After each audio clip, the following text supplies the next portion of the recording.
10, 9, 8, 7, 6, 5, 4, 3, 2, 1. Liftoff.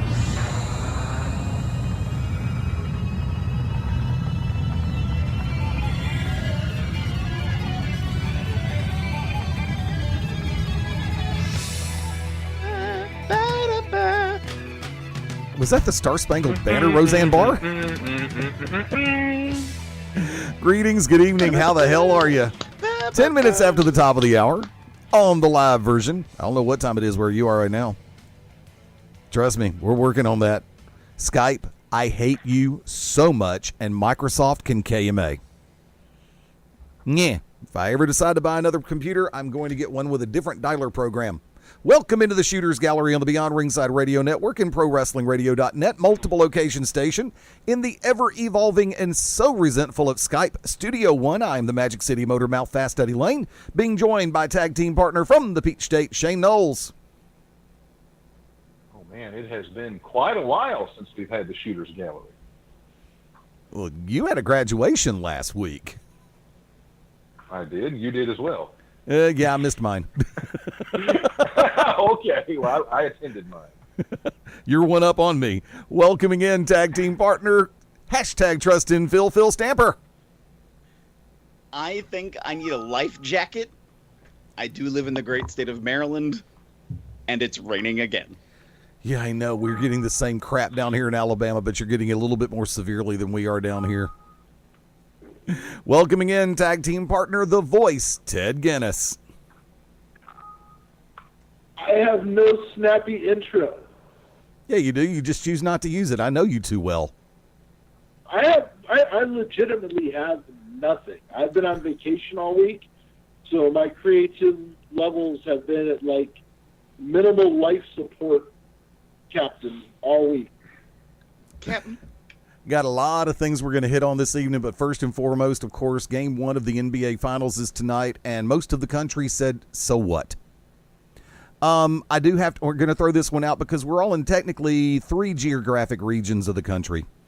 Southeast, Mid-Atlantic, Northeast, and almost on the West Coast. Just missed it by 1. And Pacific is how we refer ourselves. Say what? We're the Pacific Northwest. Oh, so you're back in Washington this week? No, the Pacific Northwest encompasses Washington, Oregon, and Idaho. Oh, okay. And the And then extreme... when you get to Wyoming, that's the Mountain West. There you go. Great conference, too, by the way. Always good in basketball. With the NBA Finals having kicked off probably about, 30 minutes ago? I don't even know where they are. I'm not paying attention. Which is the basis point for this week's question. Lead off. Considering that it is the same 2 teams again in the NBA Finals, does it have your attention? Shane? Well, as a lifelong fan of the NBA, I'm somewhat interested, but I thought about this when you told me earlier this would come up. My personal opinion, I don't know if this is a lot of America, but we love sequels for the most part. And in sporting events, sometimes we love trilogies, especially a good boxing trilogy. But the 4th time around, overkill, oversaturation. Even with pro wrestling, I think we like the Flair Steamboat trilogy. I'm not sure, we might have, but if we started getting into 4, 5, 6 in that same realm in '89, would it have held up as well? It just seems it's become the annual story. LeBron James is going to play out of his mind, superhuman effort. We get that. I know there's a reason why they play the games, but I don't think I'm alone in saying Warriors in 5 and Warriors in 6. If they get bored, the story will be LeBron James played tremendous. He is the greatest player of this generation, and the Warriors are just a tremendous team. And once again, we see moves made at midseason for the Cleveland Cavaliers that aren't enough to defeat the Golden State Warriors. So I'm sure the narrative will be through the media. LeBron doesn't have enough help, even though he would help jettison someone in a heartbeat if he thought it would get him ring number 4. Phil Stamper. I have zero opinion on this topic. Now, if it was collegiate, you'd pay attention. NBA, Less probably than not. 0. Less than 0. Thank you. Wow, that was a good movie, too. Let me ask Phil this. if it were someone besides LeBron James in Cleveland and Golden State, if it were a new team for the first time in almost 5 years, would you be interested at all, or is it just because it's? I mean, I personally wouldn't, but I mean, look what happened with the Super Bowl for the last 5 out of 6 years, where you had the Patriots go on. Like, people are tired of it. they want it to be changed up. Whether that means something the league has to change to diversify players on what team, or just a little bit of a shakeup. I mean, currently all sports are hitting a ratings decline, and they can say, oh, it's because of online quote unquote distractions, the availability of entertainment and other platforms. No, there's a little bit you have to do to change up the game. Baseball is trying, football is trying, if you want to call it that. What is basketball doing? I don't know. What is the NHL doing? I don't know. NHL's doing a better job for the most part. Look at the teams that are in there this year. Well, I mean, you do got the Caps, which, undoubtedly the best team in hockey. Because they're in your backyard. I should have brought up the NHL first. We'd all four be on board. I think we'd all four be on board. Tedrick, your thoughts? Well, I mean, as a Warriors fan, obviously, I got rapt attention paying attention to this series. But if I was on the outside looking in, I'm looking at this like you have two teams that are basically doing what the Chicago Bulls did back in the mid-'90s. The only real difference is the team that's winning the championships are actually a team. LeBron got his one championship, I think it was the first year when they traded for Kevin Love. Yeah, Tristan Thompson, I think, was a rookie at that point. So he had a little bit more of a team around him. But if you look at the last two seasons, especially with all the mid-season turmoil that surrounds Cleveland and everything, it's definitely become the Cleveland LeBrons, and everyone else is just a supporting cast. And it even looks that way in this game tonight, although Kevin Love's been playing a little bit. When I came out to make this phone call, the Cavs were up 11, and Kevin Love had 11 points. So I mean, he's been the total point swing in this. But I mean, yeah, there's interest there because you have two teams that were doing something that no one said that anyone would ever do after Jordan, Pippen, and the Bulls had their amazing run. You have two teams doing it. And I mean, I didn't hear a lot of people complaining when the Buffalo Bills went to the Super Bowl 4 years in a row and lost all four. But there is that, I think, innate desire not only to see a team or an individual or someone do something so extraordinary that they can point at and say no one will ever do that again, and then be surprised 20 years later when someone actually beats that. Understandable. Now, this is my perspective on it. I have been saying this throughout the course of the entire playoffs. If you want someone different in there, somebody's going to have to beat them. Houston had a chance, took them to 7 games, took the Warriors to 7 games. Boston had a chance, took them to 7 games. 7th game, home court for both of them, if my notes were correct. And both teams forgot how to shoot. Both laid an egg, and as a diehard Celtic fan of over 3 decades, I would say this: if I was a fan of, say, the Orlando Magic, I'd be ready to see somebody else. Yeah. Well, you got to remember, the reason I say see somebody else, if this were Celtics Lakers, where you just never knew who was going to win, and it was a toss-up with Bird and Magic's teams, but I mean, it almost seems like a foregone conclusion. We know the Warriors are going to beat Cleveland's brains in, and LeBron's going to look tremendous in defeat. Here's the funny part, and this is where I'm going to piss a lot of people off. One of them on this show. I want the Cleveland Cavaliers to win for one reason and one reason only. Not because I feel that they're the best team going today, because I feel personally that the Golden State Warriors are head and shoulders a better team. Keyword team.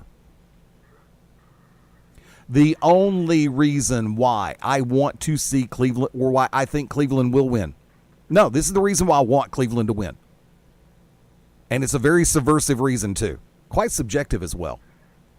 I want to see LeBron James leave Cleveland after winning another championship there, because you know that a professional, the veteran, worth their salt, ain't gonna do it. He wins another championship with this team, he's gonna hedge his bets. He will stay in Cleveland, find a way to get Kawhi Leonard and another marquee player into Cleveland and say, all right, I'll stay. If the Golden State Warriors win, like a lot of people say they should, LeBron has the way out. I'm gonna take my talent to Los Angeles or San Antonio and fire Pop or whatever. I don't care. But legit, gentlemen, you may correct me if you think I'm wrong. I am open for a linear logical argument. Let's shoot. If LeBron wins, he can't leave Cleveland. True or false, Shane? Well, he stated he wanted to get a title for the city of Cleveland, which he has accomplished. If he got two, if he were to leave this time, I'm sure there'd be some that would be distraught and burn the jerseys, but I don't think it would be anywhere near the magnitude of what it was the first time. My question is, where does he go? Because I've long poked fun at him. He's never going to leave the Eastern Conference. Man up and go out west. If you want to go to L.A., if you want to go to Houston, those are in the Western Conference. L.A. would have the cap space and the notoriety. Houston has the ready-made team to win now, which he always seems to enjoy. The only team in the Eastern Conference I could see him going to is Philadelphia. But then what becomes of Ben Simmons, the 6'10" point guard who dominates with the ball in his hand? Because I can't see LeBron James on the wing. I mean, it's not selfish. It's just he dominates the ball with passing, rebounding, facilitating the offense. So I can't think of a really good spot for him to go this time around. But I will say on the flip side, I think if Golden State sweeps Cleveland, he can't get out of there soon enough. That's true. Because he still has a fractured relationship with owner Dan Gilbert. Tedrick? I think LeBron's screwed either way. If he wins a title and he stays in Cleveland, he's stuck in Cleveland, and he's going to have a hard time attracting people that want to come play with him. The guy that got Kyrie Irving when he went to Boston, I mean, you could tell that he was not happy playing with LeBron and being LeBron's second fiddle. And I don't think that there's a marquee player that's really going to want to go and step into his shadow.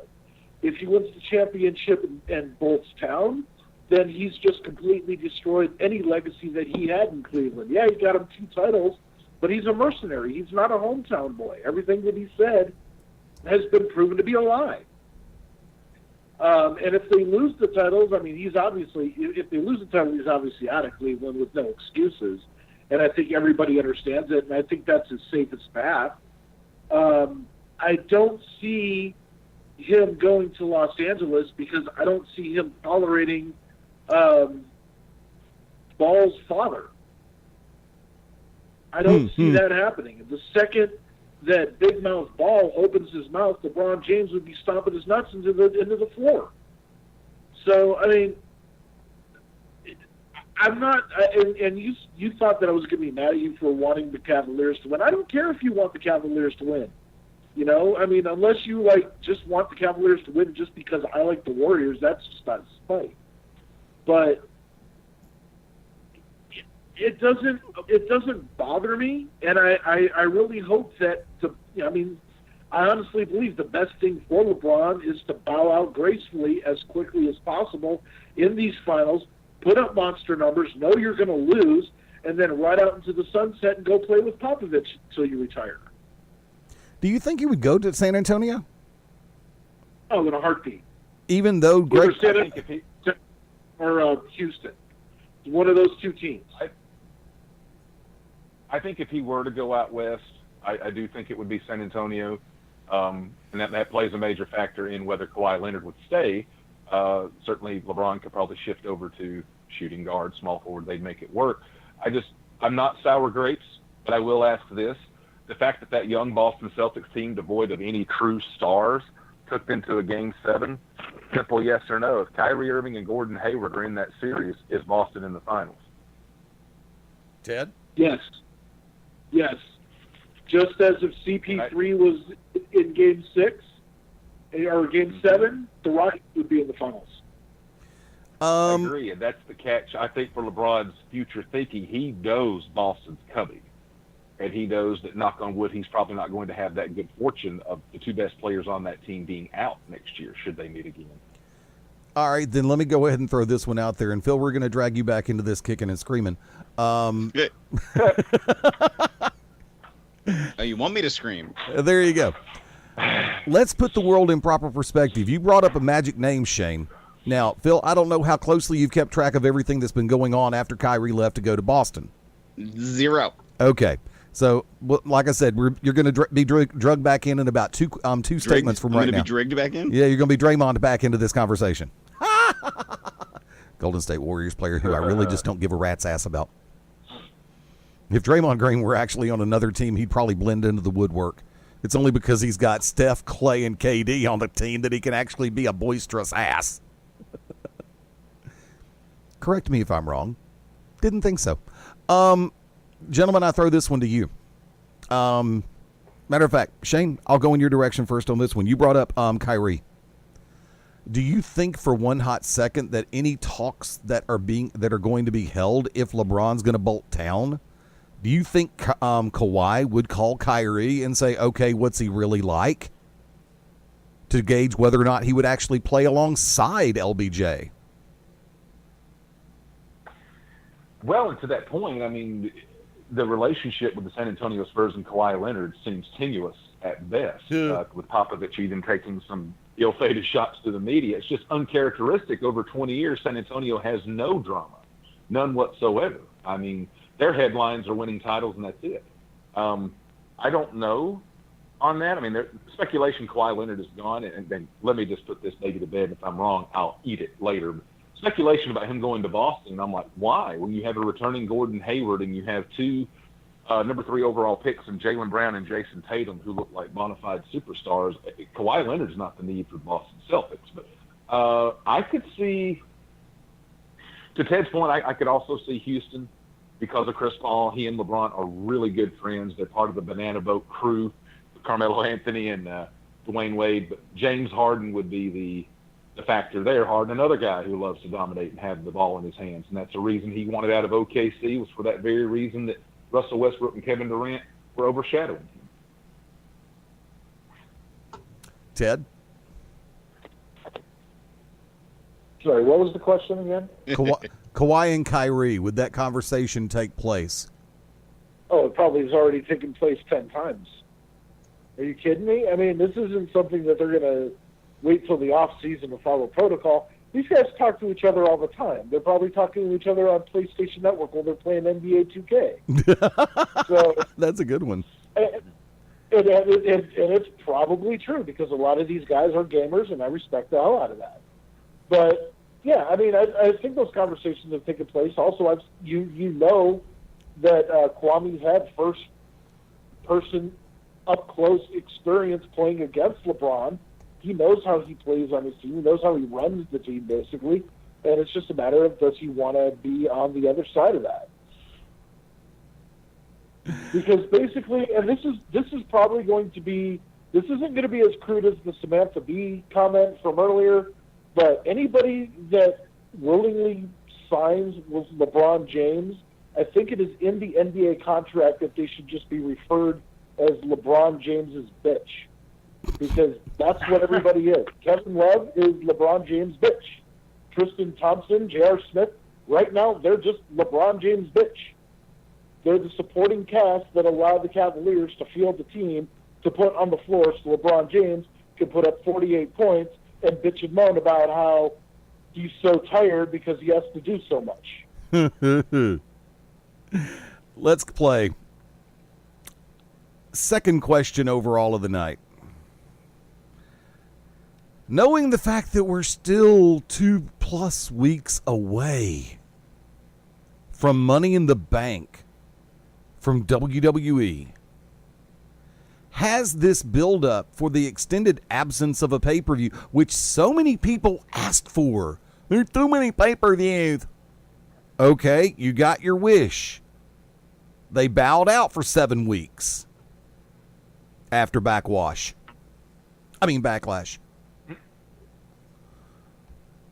Has the slow burn and the slow build that they've put in place for Money in the Bank managed to keep your interest? And if, why? For either answer. Phil, I'll go to you first. No, I do. What you said is very telling. I think between you went WrestleMania, World's Greatest Rumble, Backlash. I think and in between those, you had tours of South Africa, England. I feel like I'm forgetting a country. Yeah, that's just it. They went to other countries in the midst of all that too, plus on top of their regular weekly schedule, plus on top of their house shows. I think they're dragging, and I don't think it's any, a fault per se, other than now look how it's impacting sort of the conglomeration of everybody. I think there's wear and tear on part of production. And, I think that should say something like, okay, got it. There's one thing about money and revenue. At the same time, like, you might need to just go like, and breathe. Your creative guys all right, let's face it. The creative guys are not the creative guys. The creative guys are the guys that Vince hired to write his script. And it's not really their ideas. It's, hey, here's what I want. Let's make it happen. Go. So there's not really a lot of freedom there either to, expand and develop. So I think they're hurting right now. And it's like they're hurting because of a good thing. They're busy. They're on the road constantly. They're making money. At the same time, oh my gosh, they're so busy. I just don't think they have really mapped this out. I think, looking at last year's Money in the Bank, when Carmella won that match, and everyone's like, what? Or excuse me, that wasn't at Money in the Bank. I forgot. My apologies. That wasn't. No. Did she win it at the pay-per-view? And then it was the whole SmackDown controversy later. Or was it on the SmackDown that she got the Money in the Bank? My brain. Thank you. SmackDown she won. Thank you. I think, and then Carmella wins, and it's like, well, wait a minute, what are you doing here? And especially as they were, as we know, the person who helped her win is no longer with that company. I think they went, oh crap, we don't know what we're gonna do, and I feel like they're running into that wall now. Like, is it a challenge of who do we want to go with and pick to have this opportunity for later? Are they still spinning their wheels on what next year's WrestleMania plans are that this could potentially wrap into? I just think there's so many moving parts. We don't see it all, of course, but I think they're just not, either they're not ready to pull the trigger or they're pulling the wrong triggers. Ted Guinness. I haven't watched anything WWE related since Backlash. I have not consumed 1 minute of product. So, is the build holding my interest? Well, no. But am I going to watch the pay-per-view anyway? Yeah, because I pay my $99 a month for the network, so I might as well get something out of it. And I think that speaks volumes, because I'm usually even though I don't have cable, I'm one of those cord cutters, but I'll usually try to catch the replay of Raw on Hulu and then SmackDown the next night, and then I'll try to watch NXT. It just hasn't been anything that I've wanted to go out of my way to watch, especially since I read the synopsis on the net after the show happens, and it's like, I read it. Is it really something that I really want to go out of my way to watch? Not really. And do I have anything vested in this Money in the Bank? Other than watching people do crazy stuff on ladders? Not really. Shane. To complete the trifecta, we'll say no, but for one selfish reason, 2 weeks out from personal reasons for Peach State 10 coming up has had my focus. But two, I feel like WWE the last 4 years kind of hits the dog days of summer earlier than the rest of the country. because post WrestleMania, to me, I'll say from about mid-April till about the week before SummerSlam is the most god awful time in pro wrestling, seemingly, for the WWE. Aside from say after Survivor Series till we start the Rumble build, and especially this year with Mania, then on top of a Greatest Royal Rumble and a Backlash. Now they just, it's like, oh my God.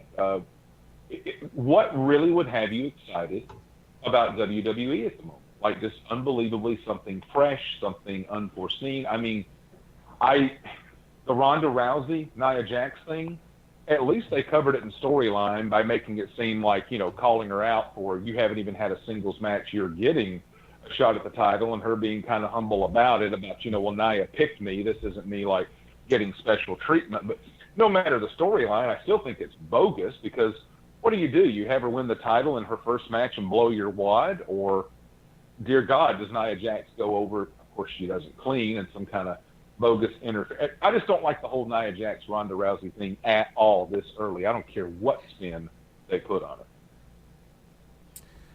See, for me, the build has been whichever match has grabbed my attention. The way that I put this in play, I'm more interested in finding out exactly which member of the New Day will be a part of the men's Money in the Bank ladder match. The Nia Rousey match normally would get my attention that fast as he snaps his fingers. The Carmella Asuka match has not gathered my interest. Roman Reigns, Jinder Mahal is birdcage liner. Bobby Lashley, Sami Zayn, they're both two uber talented individuals, and I've been monitoring the way that they've been setting up for this. And it's a classic heel face build. And I normally... Hold on. Yeah. Was that segment with Lashley's three sisters a couple of weeks ago not one of the worst things ever to air on Raw? Drop the words, one of. No, I mean, it sucked horribly. May I submit for consideration Katie Vick? It tied. I think Katie Vick was a better segment. I'm inclined to agree. At least I'll remember Katie Vick. May I submit for consideration the Alexa Bliss Bailey This Is Your Life? I actually missed that one. And I think I'm glad I did. No, wait a minute. I did see that because that was when she pulled up pictures of like her seeing John Cena like 10 years ago, and that one. Yeah. Okay, I did see it.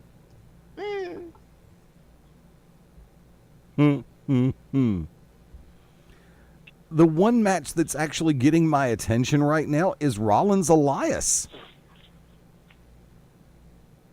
And I don't know about you. If you've seen the poster for the men's Money in the Bank match, I mentioned this last night on To Be Determined. I want to bounce this off of the three of you.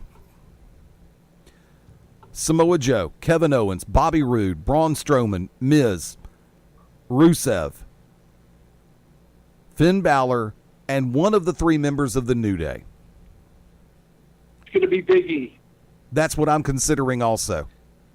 You know what? Everybody keeps saying that, and I've been thinking about it, and I he got mentioned by Kenny Omega.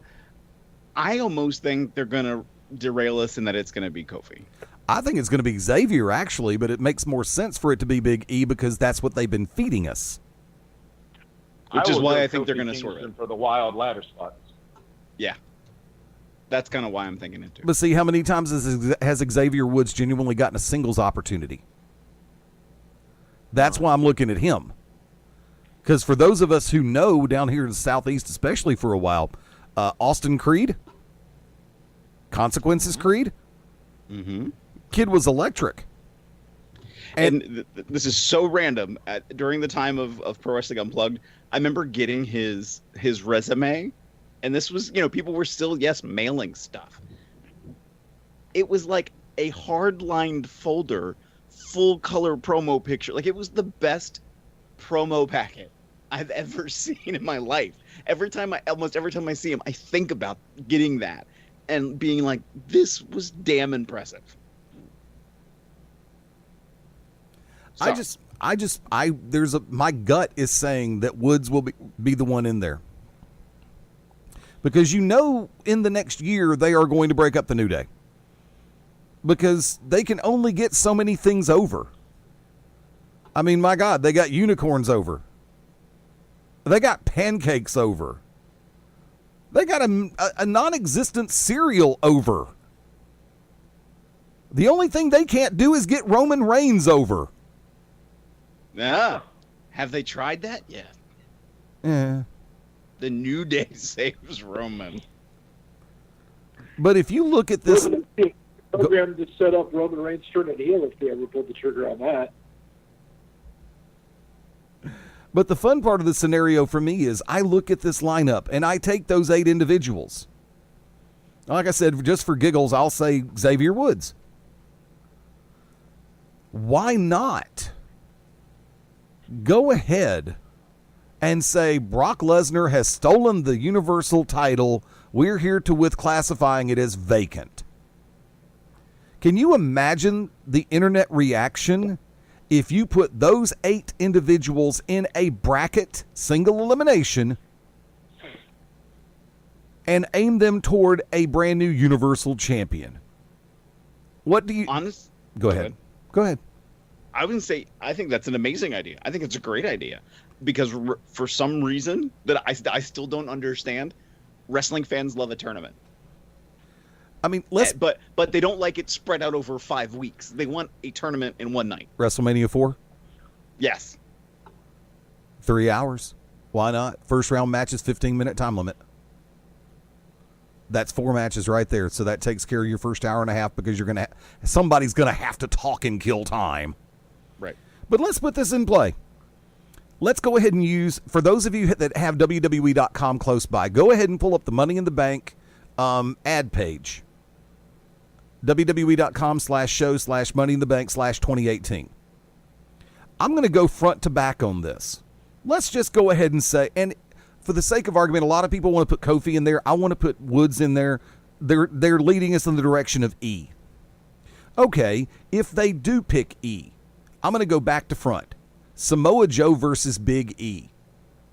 Would that not pretty much any point in time be almost a main event? No, actually. I think Not right now. I think Samoa Joe and Xavier Woods would be the better match. But that's just me talking. Second up, Kevin Owens, Finn Balor. Yeah. Third up, Bobby Roode, Rusev. And then Braun Strowman and Miz. I think I goofed. Hold on, let me try that again. Joe, Woods, KO, Finn, Roode, Rusev, Strowman, Miz. Yeah, that's the way that would pan out if I went back to front on their graphic. I would actually like to see, I think they would actually have to hold Strowman and Balor until a later match. So you think I think Miz would get knocked out unless they found a way to get him to cheat past Strowman. I think those would actually be decent first round matchups. That would sell a pay-per-view. Right there. But think about this though. Let's put this in play. Samoa Joe, Kevin Owens, Bobby Roode, Braun Strowman, Miz, Rusev, Finn Balor, and let's go with Kofi for fun.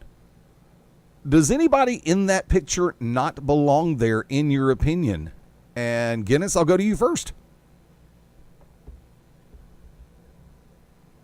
Do you go to first? Me? Yeah.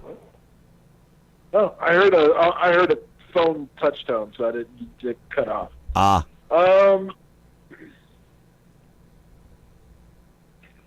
Trying to think. I mean, I don't see Kofi as being I don't see Kofi and I don't see Xavier getting main event runs. I just don't see it. They're better as a tag. They're better as a unit because they can feed off each other. And, like you said, they can sell stuff. They can still sell stuff as a duo. I think you have to switch it with Big E because he's the only one in there with the size that WWE portrays as your main event players. You have to have that size. Phil? I mean, I think there's different ways that they could play with Big E. Is it that he goes away from them? Is it that they're still a stable and they're almost like cheerleading themselves on? It's like, well, you know, if I'm going for this belt, maybe you all should go for the tag titles. Yeah, man. You know, that they go that route. And so you're not breaking them up, but it's a different evolution of where they're at now. I could see that as a current more likely option. And in a weird way, and this is what the WWE has done well, is that there's so many guys that could believably be one of the top tier guys. And now they're about to pull the trigger. If it is Big E, they're pulling the trigger on somebody else who could now be another main event guy, which just adds into that mix. Which it's weird because for me, we can all be all of us right now can be very objective and go, we're not in the WWE. Let's look at this product and how does this work. I know that some people get very frustrated inside that system, going like, well, this is where I'm at, and I guess I'm not going anywhere else. Well, is that who right now might be feeling like, hey, it's getting a little crowded up here. Am I really a top guy, or do they care because they're on television? Like, what is motivating some of those guys right now? And then there's still other people waiting on the wings for their opportunities too. So I feel like it's such a crowded field right now, that it could be anybody. But I think that's also a problem because then you have very few, other than right now, really Brock Lesnar and Braun, who are truly believable. Wow, these guys are monsters and hard to beat. I don't even mean monsters like as in big guys, but just who is really hard to beat, because everybody below those two it's pretty 50-50 on whether or not you're going to win your match. Shane, before I go to you, I know, well, never mind, he just logged out. I was about to say Ted's got to bounce for the evening, so I was going to give him a chance to say his sayonaras, but he's already bounced, so I will say Shane Knowles. Well, now the original question was, do any of those guys not seem like main eventers? Yeah. Do any of these guys actually not fit into that graphic? What doesn't look like it needs to be there? I mean, for me, it is whichever member of the New Day, and I like the act. I liked all three individually, but right now, against those guys, I would say it's one that doesn't belong. Also an advocate for The Miz, but mentioning him versus Strowman, we saw Strowman pretty much dominate him on Raw. I've just burned out. I feel like the last time we did Shooter's Gallery, I brought this up. I'm so over multiple man matches with somebody getting a shot at Brock Lesnar. I mean, all the way from last year's Money in the Bank or 5-man gauntlet in June to Royal Rumbles to Money in the Bank to another gauntlet to a tournament. I don't know. I guess I just miss the days when there was one guy, one challenger chasing a champion that was worthy enough, and we didn't have to incorporate everybody on the roster to get them a payday. I don't know. I'm that jaded, I guess. I remember, I don't know, maybe it's been about 10 years ago, where everybody was so hot about Randy Orton at the time. Especially rumor-wise, because, again, we're not there. We don't know what really happened. But at the time, there was all the rumors about him being a little bit of a punk in the back and maybe doing things of bodily functions into people's bags. Again, rumors. And that, he did violate the wellness policy, I think 2 times, now 3 times, but one had been so long that it was forgiven. I can't remember the exact number, so I apologize if I've said the wrong number. But you get the point, like that he did not endear himself in some ways. But the rumor at the time was, well, if we don't give him enough, whether that's money, opportunity, a position on television, that he's going to go over to Impact and we will lose some viewers who will go over there. And not even necessarily lose some viewers, but that, more eyes will be on that product because we don't keep him here, and he'll go on somewhere else because he's still young. He can still be molded into somebody else's person.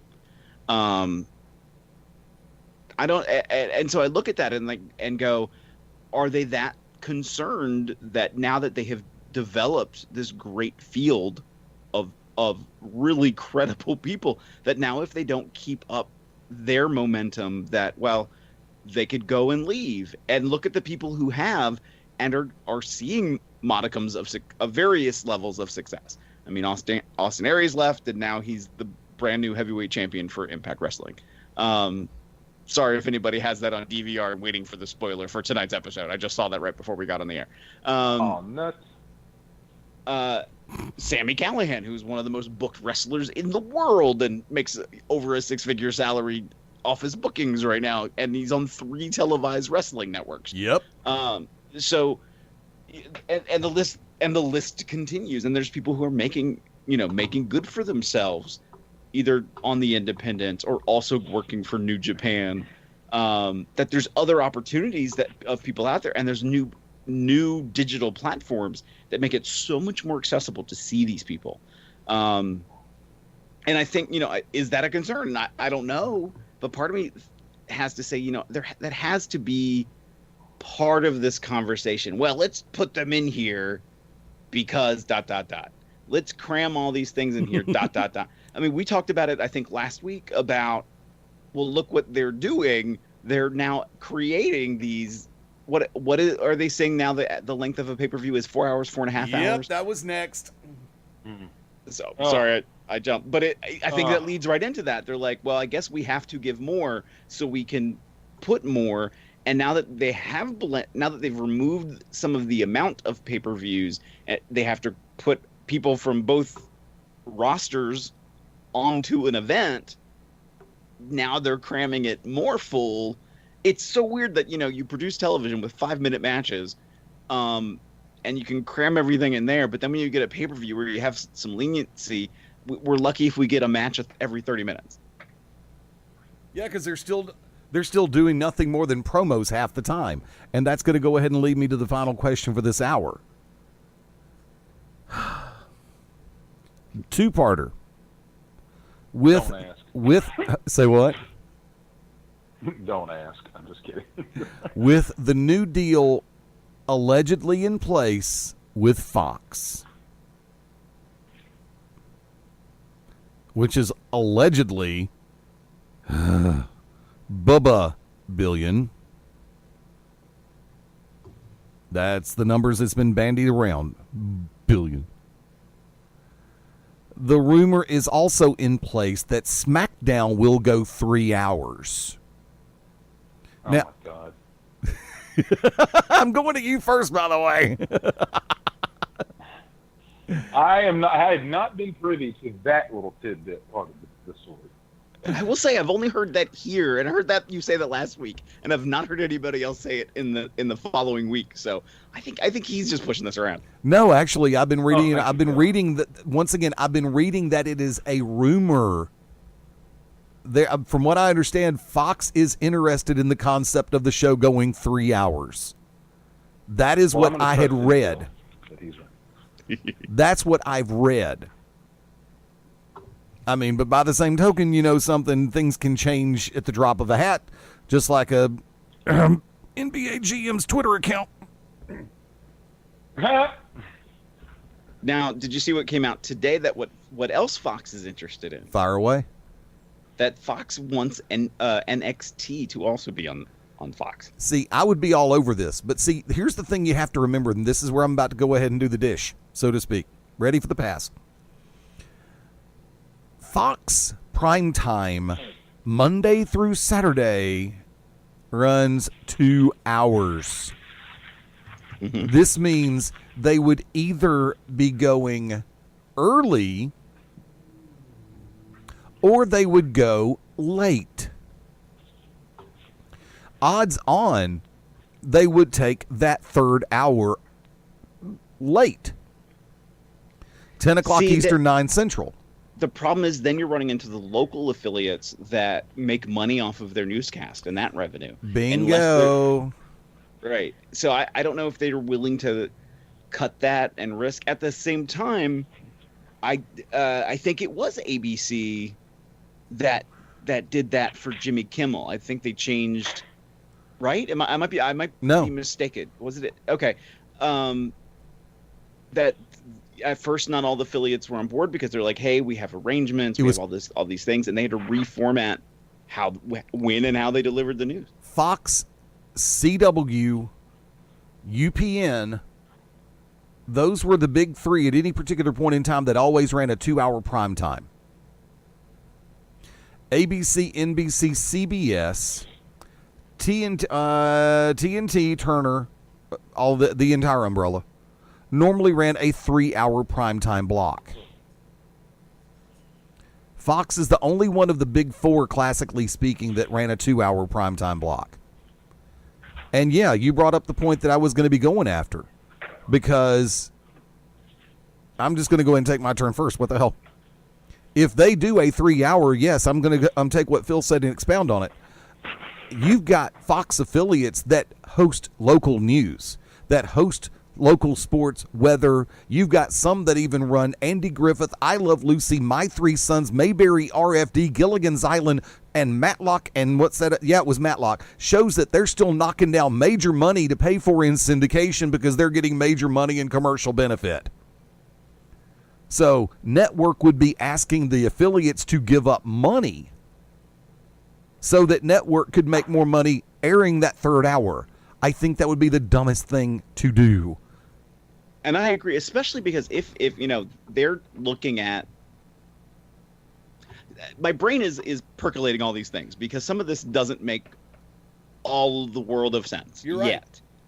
Because in the ether right now is that a year from now, not even quite a year from now, we're supposed to have the final decision as to whether or not Disney and Fox can merge. And so if Disney now takes over the majority of Fox stations, well, okay, that's an entirely different company. So Fox is willing to make $1 billion investment for the next 2 years when they're saying they're trying to sell off these stations so they can build up their news network.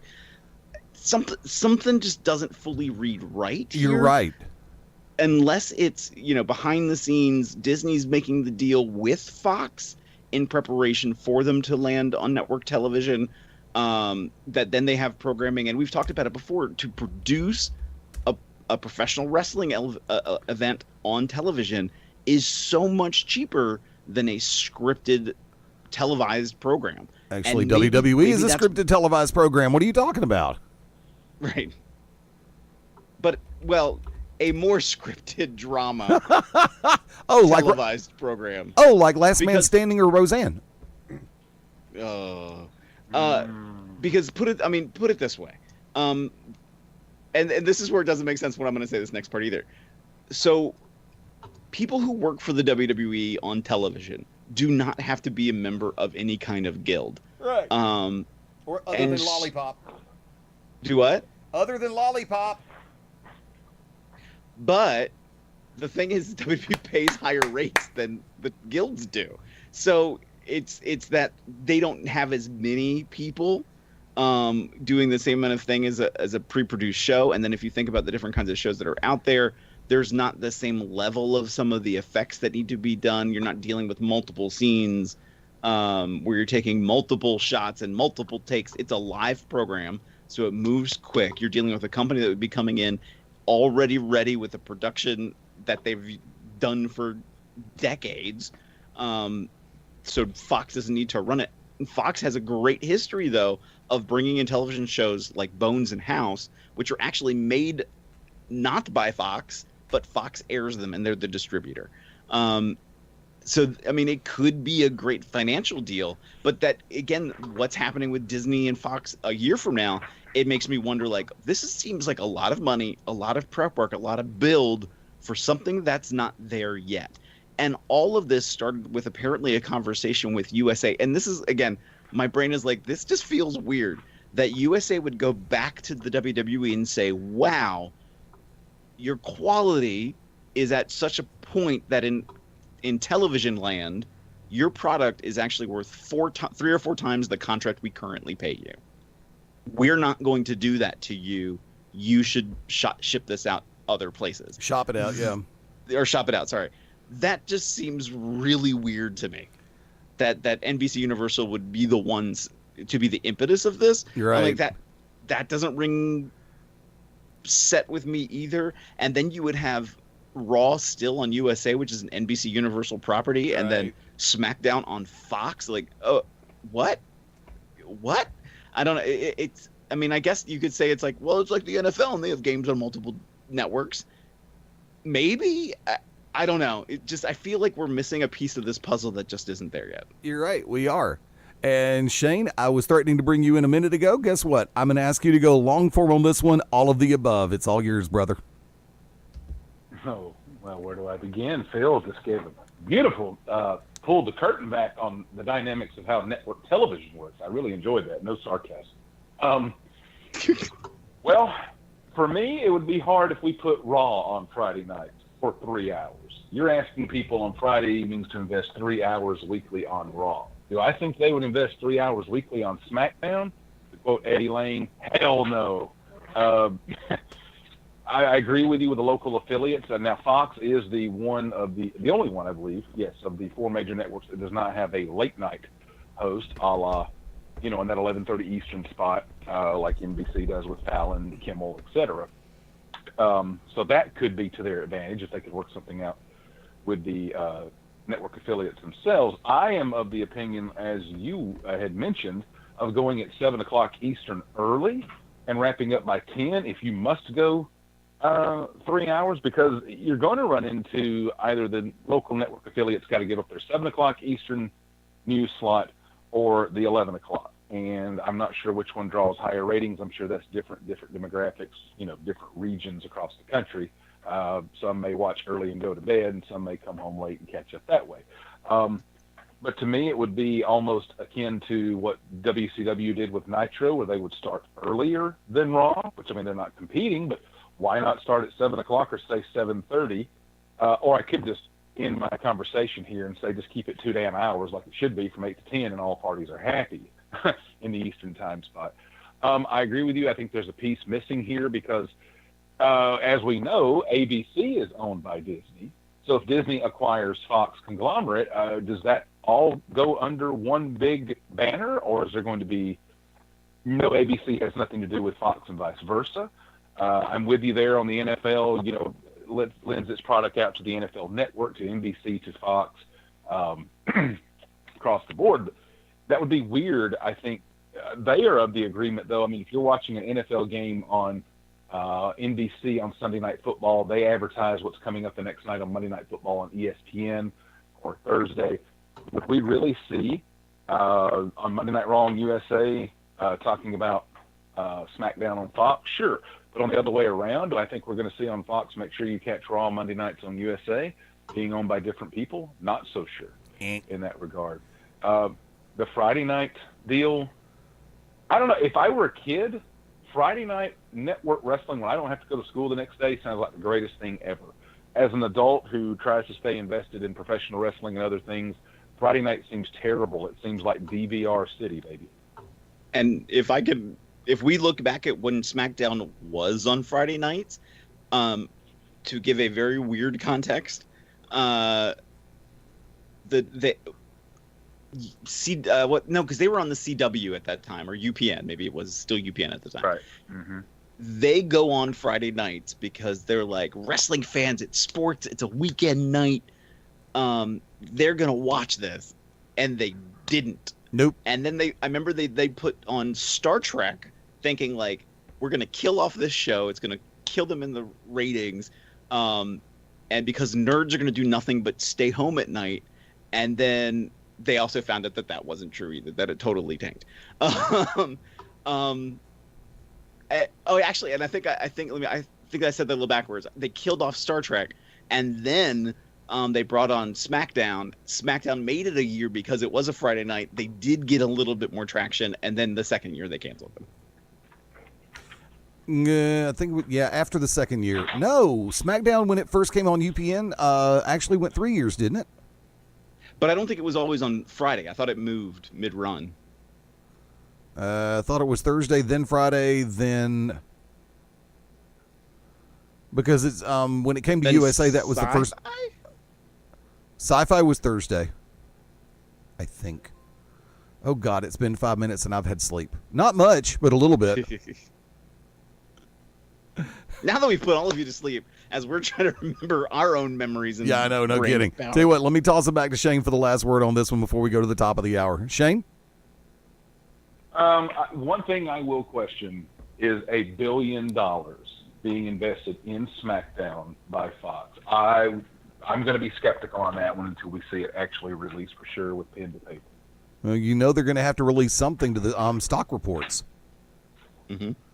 I just don't think in 2018 the SmackDown, I Because don't want what? to say the brand, because with the wrestler superstar shakeup draft, that always changes. I just don't think with WWE clearly positioning it as Isn't the it? number 2 show. Isn't it over Is the it worth course $1 of billion? wasn't it like over the course of 5 years or something like that? What's that? Oh, for the deal itself? Yeah, I thought that was like 5 to 7 years think, or something like that. 3 years is what I've heard. 3? Okay. Mhm. It's been a while since I've actually read the report in depth. Tell you what, I'm also going to put you on the spot before we go to the break. Do you happen to have a teaser question ready, Shane? Oh, I do have some trivia questions ready for you good people. Or do you want to wait till the top of the hour? Oh, we'll do one now. Heck, Okay. It's been a while. Why not? Fire away. Let's go with rap music, just to get us back in the fold here. With 7 albums reaching platinum status and 50 million albums total sold worldwide, who is the best-selling rap/hip-hop group in Billboard music history? Ooh, group. Group?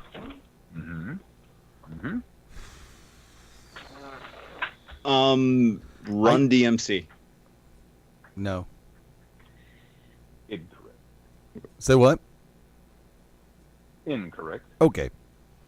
Yeah, I'm a huge Run fan, but same thing with the Beastie Boys. I'd love to say them, but I know that's not true also.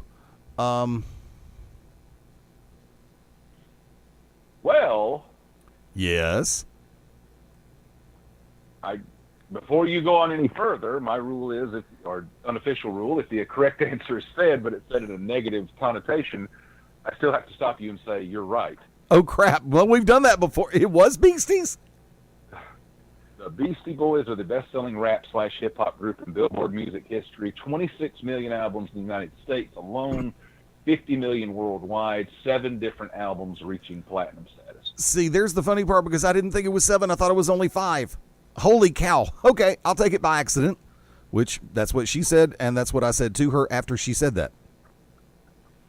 Can I give you one more teaser before we go to break? Sure, let's do it.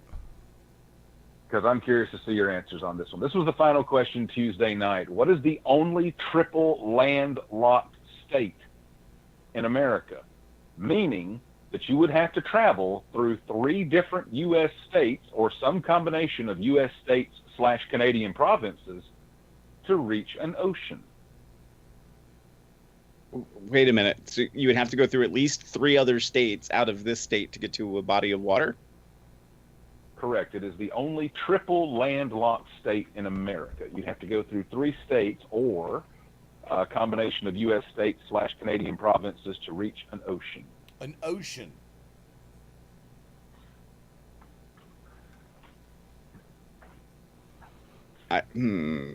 Ted's State, Idaho. Incorrect. Phil? I want to say, did you also say before you also would reach Canada, or that would include Canadian provinces? Either or. I mean, this being a triple landlocked state, 2 different ways. You would either have to go through 3 U.S. states or a combination of U.S. states/Canadian provinces to reach an ocean. 2 different ways here. Specifically an ocean, not just a Correct. body of water. No, not like a lake or a reservoir or, in our neck of the woods, a creek. Then see, that doesn't make sense to me because all right, I'm going to say Nebraska. Damn you. Phil Stamper for the win Oh, okay. on that one. My- For Nebraska, you'd have to travel through Kansas, Oklahoma, and Texas to get to the Gulf of Mexico. Right. or South Dakota, North Dakota, and Manitoba to get to Hudson Bay, the only triple landlocked state in America. Good job. No, because I'm sitting here going, don't say it, don't say it. He's about to say Nebraska. You son of a buzzard. I was going to say Iowa. No. All right, I have to look up something because my brain has to work this way. And I guess not. Okay. You're going to look at a map and see if there's any other states that are actually triple landlocked. When like I said, I'm running every schematic possibility, and Nebraska was the only other one that I could come up with. I couldn't remember where, what's the province that's north of Manitoba, but I mean, you can get to the Hudson Bay through Manitoba for sure, but my brain couldn't remember like where that province above it cut in, so I couldn't remember if there was another province I wasn't thinking of. Because then that would eliminate Iowa. Okay. Yeah. I mean, I just said Idaho for the hell of it because Guinness was on here at first, and that's like, no, wait a minute, there's still a split there. Never mind. But it works that way. Now, before we head to the top of the hour break, let's go ahead and pop traditional shameless plugs, social media in particular. Philip? You can always follow me on Twitter, Instagram, Twitch, and YouTube, and I just dropped something at PS Phenom. That's PSPHENOM, and on Facebook at Deska Phil Stamper. Shane? Shane Knowles on Twitter, Instagram, and Facebook as well. And I'll go ahead and give out the email as always, shaneknowles@gmail.com. And for yours truly, the easy way to find would be at Beyond Ringside on Twitter, Facebook.com/Beyond Ringside Live, also Facebook.com/Fast Eddie Lane. The home sites are Fast Eddie Lane, LAYNE.com, as well as BeyondRingside.com and ProWrestlingRadio.net. There are a number of different domains that aim toward either BeyondRingside.com or ProWrestlingRadio.net. Of course, two of them in particular are WrestlingRadio.net, OneWrestlingRadio.com, OneWrestlingRadio.net, the10count.com, TheShootersGallery.com, and quite a few others as well. Branding is such a beautiful thing, and that's why I believe in it wholeheartedly. Before we hit this out for the first hour, I want to say from the heart a very special thank you to Abigail and Matthew for allowing me the honor of being your MC and host /DJ for the wedding reception this past Sunday. Tremendous honor and great time being able to see old friends, extended family, all of the above. Thank you again, and I'm looking forward to the next opportunity we all have to get together. And I know it's not going to be a wedding unless it's a family member getting married, but we can always get together and do dinner. Folks, hang tight. For those of you catching us on replay, especially YouTube, come over, BeyondRingside.com and ProWrestlingRadio.net. For those who catch us live and on the podcast feeds, hang tight. We'll be right back. This is the Shooters Gallery on the Beyond Ringside Radio Network and ProWrestlingRadio.net. This is the voice of excellence at Excellent Professional Wrestling at Not the Tool Man, Tim Taylor. Usually I'm locked into Excellent Professional Wrestling, but now you're locked in to Beyond Ringside. This is Evan Ginsberg, associate producer of the movie The Wrestler, host of Legends Radio and Legends TV, and you're locked into Beyond Ringside. The To Be Determined Show, live every Wednesday night, 9 p.m. Central Standard Time on this very radio station, Beyond Ringside Radio Network, BeyondRingside.com, ProWrestlingRadio.net, as well as the Beyond Ringside Radio app. Join myself, the Oracle of Ominous, the Architect of Intellect, the Wicked Nemesis, and my producer extraordinaire, Fast Eddie Lane. That'd be me over here. My co-host, Joshua O'Hagan. Kitty got claws. Meow. My much better half, Angie Nemesis. Come join the madness. This is not safe for work. This is your warning, parental advisory. If you have any kind of heart defects, make sure you listen because they will take effect when we go live. I promise you that. For everything outside of wrestling and a little bit of wrestling and hardcore to the bone, we are the To Be Determined Show. The board is war, and you are locked into Beyond Ringside. If you really want to get raw on Monday nights, tune into the Beyond Ringside Radio Network at 9:30 p.m. Eastern, 8:30 Central Time for the Midnight Black Mass Podcast. Myself, the Reverend Dan the Dragon Wilson, along with the Strong Style Psycho Tank and Andrew Alexander, bring you a truly blood-curdling experience. Uncensored, uncut, and only on the Beyond Ringside Radio Network. I'm addictive. I'm expensive. I'm Byron Wilkine. And ladies, Big Daddy Yum Yum is locked in to Beyond Ringside. What's up, everybody? It's Stan Grubb for Corner to Corner Wrestling Radio and the Beyond Ringside Radio Network. Hey, join us every Sunday night at 9 p.m. Eastern Standard Time as the triple threat of wrestling radio goes live every week, giving you their thoughts and opinions on the world of professional wrestling. Myself, Brian, and Rob, all live, all here for you. And as my good friend Rob would say, from corner to corner and pillar to post, we bring it to you every week at 9 p.m. Eastern Time. BeyondRingside.com and ProWrestlingRadio.net.